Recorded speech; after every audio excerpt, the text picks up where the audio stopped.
Hey, what's going on, everybody? Leigh Dickey here, and I'm back with another episode of the Beats and Speaks podcast. On this episode, I want to revisit my original review of the Shure PGA48 dynamic vocal microphone because things have changed in my audio setup, and I want you guys to be the judge of what you think sounds better. But before we get into all that, let's get a little housekeeping out of the way. I just want to tidy up around here when it comes to where you guys can find the Beats and Speaks podcast.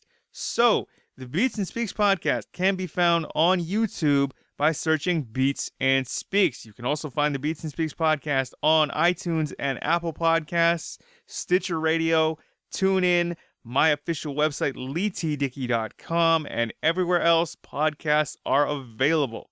And if you wouldn't mind, subscribe to the Beats and Speaks podcast on YouTube, iTunes, Stitcher Radio, TuneIn, and wherever else you can find the Beats and Speaks podcast. My official website, LeighTDickey.com, as always, has all the episodes of the podcast, just in case you miss one. But subscribe to the podcast, subscribe to Beats and Speaks on YouTube, subscribe and write a review. Let me know what you think. Leave comments, likes, and share the episodes. Tell people about the Beats and Speaks podcast, about me, Leigh Dickey, about yours truly, and just get the word out there, Help me get the word out there about me, about the podcast.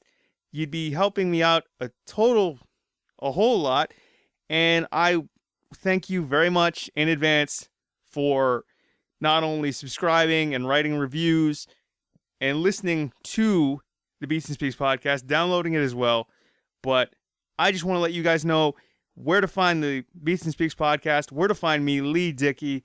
And now that that's out of the way, let's get into this episode of the Beats and Speaks podcast, my revisited review and test of the Shure PGA48 dynamic vocal microphone.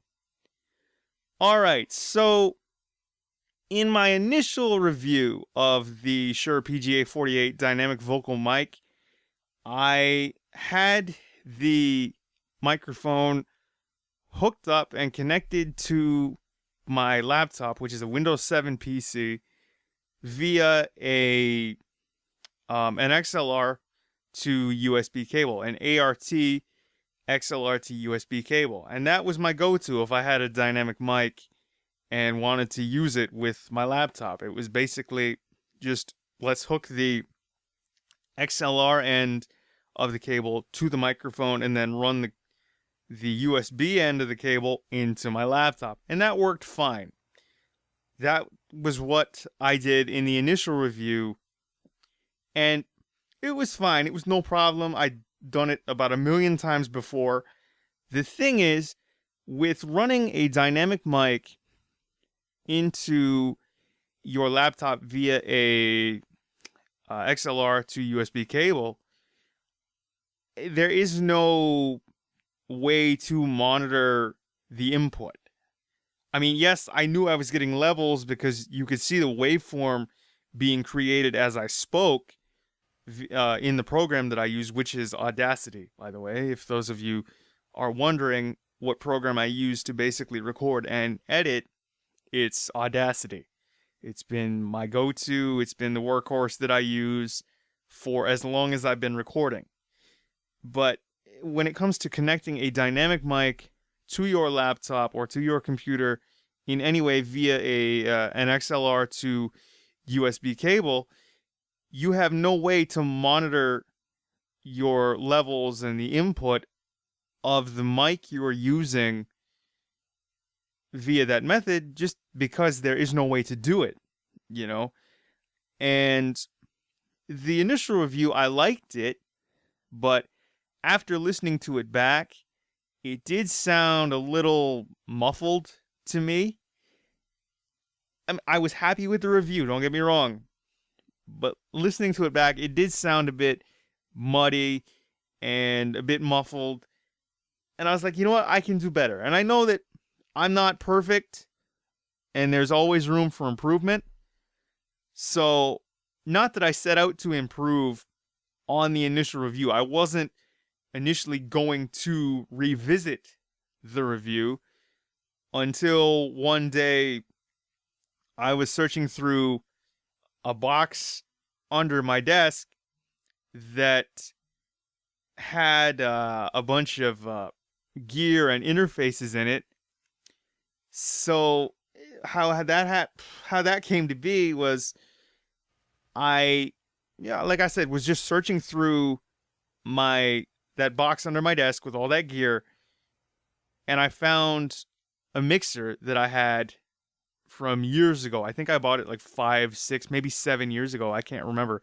I picked it up at a Long and McQuaid, which is basically Canada's most well-known chain of music stores. And when I got it initially, I couldn't get it to work. It would not sync with my laptop. It just wasn't agreeing with anything I did to it. And I just, I tucked it back in the box and just didn't think about it again for several years. So I found it, and then I have a bag of mic cables and input cables and things like that. So I found the mixer, put it on my desk in the small space that I could find for it, hooked up the XLR cable to it, found a USB type B cable because I don't know what happened. I must have lost the original USB type B cable that came with the mixer. And I connected actually a USB type B cable from a blue Snowball mic that I had from years ago. I picked that mic up about, I'd say 2008-ish, back when they were like $160 or $70. That's with tax, mind you, and those are Canadian dollars. But so I connected the mixer with that cable, ran the XLR cable from the back of the microphone into the mixer, and then selected the proper codec for it on my system preferences, and then selected the inputs and the proper codec in Audacity for it, and I got sound.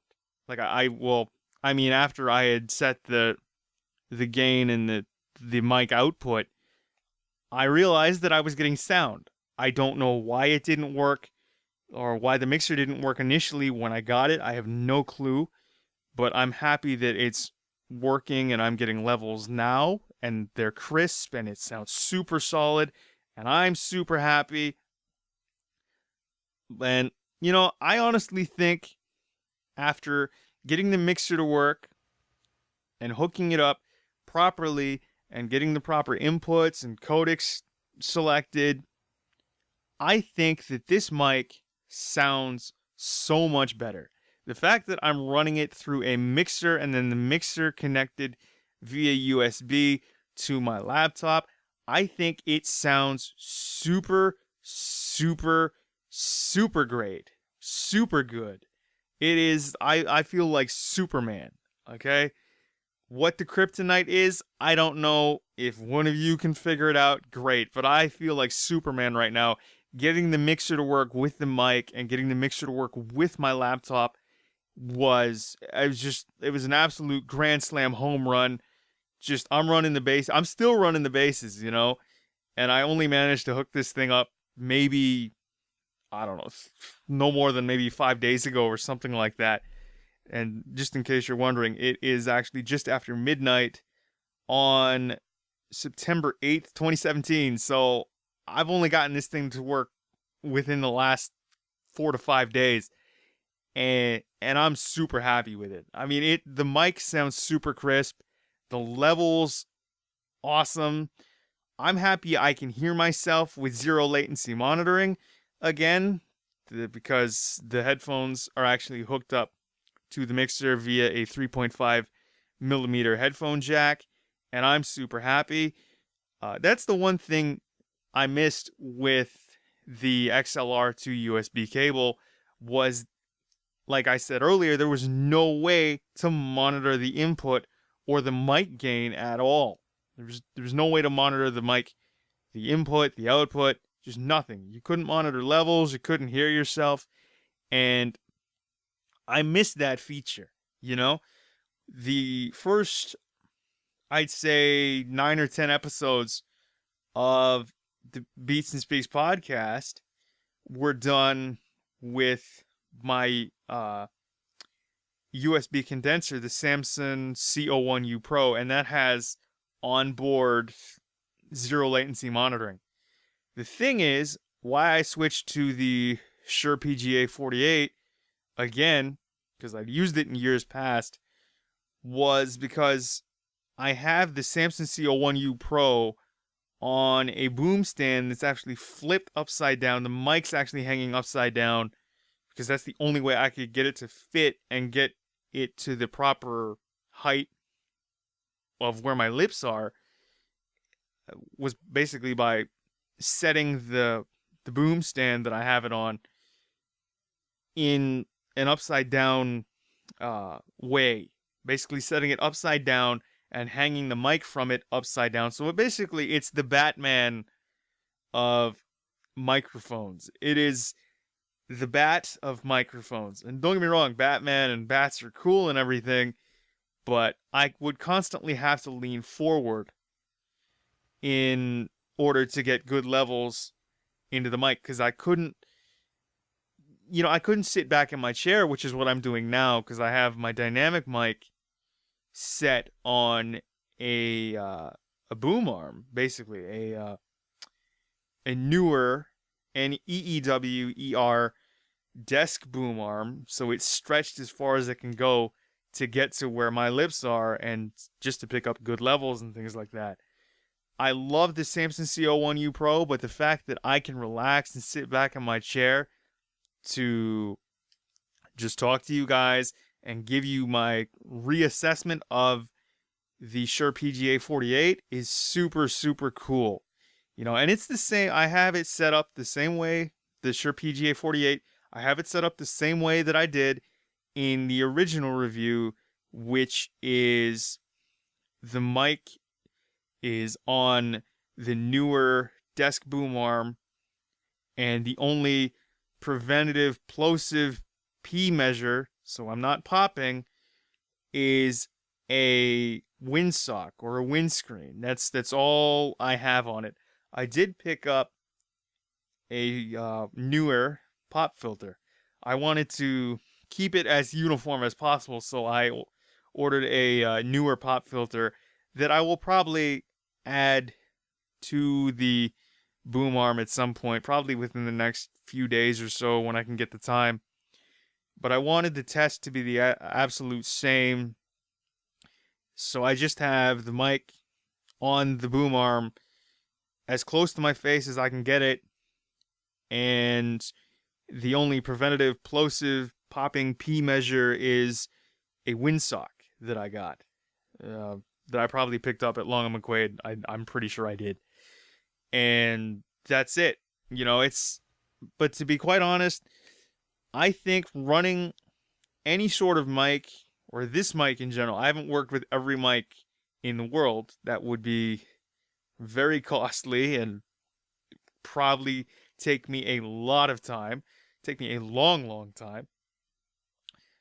But the mics that I do have, especially this one, the Shure PGA48, I think it sounds so much better running through a mixer and then having the mixer run into my laptop. You know what I mean? And the fact that I'm only using a windsock to talk into the microphone and record this episode of the Beats and Speaks podcast, it sounds super, super cool. For those of you that are wondering, I've probably said this earlier, but I have my mic input gain set at about 70 to 80%, and the main mix, which is the output, the mic output into Audacity and into my computer, is set at about 50, because I guess from what I could tell, if it got any higher than that, then the levels would be unusable,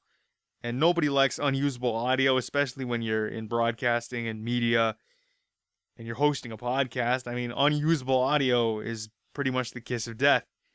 So, I mean, I think the mic sounds so much better, the Shure PGA48 dynamic vocal microphone. I think it sounds so much better when going into a mixer via, and this mixer that I have, the ART USB mix, is, I mean, it's a small mixer, and it's a 3-channel mixer, although I'm only using 1 channel for the mic input. It's also, it has a combo jack on it, so you can use an XLR cable, which is what I'm using, or you can use a 1/4-inch cable to connect microphones if you do so wish to.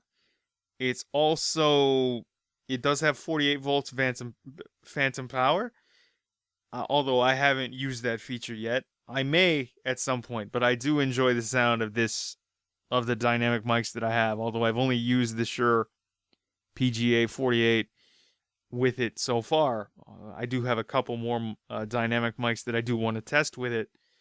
But I mean, this is what the Shure PGA48 dynamic vocal mic sounds like when running through a mixer via an XLR cable and having the mixer connected via USB to my Windows 7 PC laptop. What do you guys think? Do you like the sound of it? What do you think sounds better? Did you like the original review where it was just an XLR cable to direct to USB and directly jacked into my laptop? Or does this sound better to you when the Shure PGA48 dynamic vocal microphone is sent through a mixer via XLR cable and then having the mixer hooked up to my laptop via USB? What sounds better to you guys? What do you prefer? Let me know. Subscribe to the Beats and Speaks podcast. Subscribe to Beats and Speaks on YouTube. You can find it under Beats and Speaks. Subscribe to the Beats and Speaks podcast on Apple Podcasts and iTunes, Stitcher Radio. You can find the Beats and Speaks podcast on my official website, leightdickey.com. It's also on TuneIn and everywhere else podcasts are available. Remember to leave a review and comment, like, share, and subscribe wherever you can find the Beats and Speaks podcast.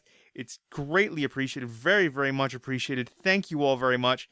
But this has been my revisited review and sound test of the Shure PGA dynamic vocal microphone when running it through a mixer via an XLR cable and then having the mixer hooked up to my laptop via USB. What do you guys like better? XLR to USB cable or running the microphone, the Shure PGA48 dynamic vocal mic, into my laptop via a mixer? What sounds better to you guys? Let me know. Leave a review, subscribe, leave comments, like, share, send it everywhere. Let me know. Let your friends know about me, Leigh Dickey, and the Beats and Speaks podcast, the Beats and Speaks YouTube channel, everywhere. Send it everywhere. Let your friends know about me, and let me know what you think sounds better. The Shure PGA48 dynamic vocal mic when it was connected via just XLR to USB, or the Shure PGA48 dynamic vocal mic connected via a mixer, which is then connected via USB to my laptop. Let me know. Thanks again for listening to this episode of the Beats and Speaks podcast. I have been your host, Leigh Dickey. Remember to comment, like, share, and subscribe. Subscribe and write a review wherever you can find the Beats and Speaks podcast as well. But until next time, we will see you all later. I am Leigh Dickey, and I am signing off. Thanks again for listening. Thanks again for downloading the Beats and Speaks podcast and subscribing to Beats and Speaks on YouTube. But we will see you all next time. All right, this is Leigh Dickey signing off. Peace.